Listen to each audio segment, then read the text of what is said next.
నమస్తే, welcome to Disha TV. ప్రస్తుతం మనమైతే రాజేంద్రనగర్ మండల్ గహన్పట్లోని అప్ప చెరువు దగ్గర అయితే ఉన్నాం. ఇక్కడ చూసుకున్నట్లయితే ఒకప్పుడైతే అప్ప చెరువు 39.6 ఎకరాలు ఉండేదంట. ఇప్పుడు మాత్రం 11 ఎకరాల వరకు అయితే కబ్జా జరిగినట్లయితే తెలుస్తుంది.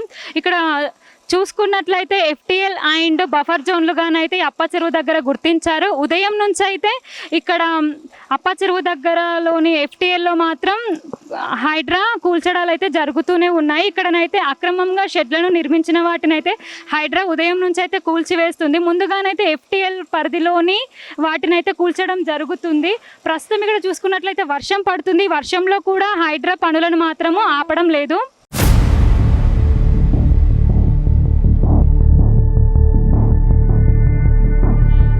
సో చూసారు కదా, ఇక్కడి పరిస్థితి అయితే ఇది. ఉదయం నుంచి అయితే అక్రమంగా నిర్మించిన షెడ్లను అయితే హైడ్రా కూల్చివేయడం జరుగుతుంది. ప్రస్తుతం వర్షం పడుతున్నా కూడా హైడ్రా పనులను మాత్రం ఆపడం లేదు. కెమెరామెన్ మధుతో శరణ్య, దిశా టీవీ, రాజేంద్రనగర్.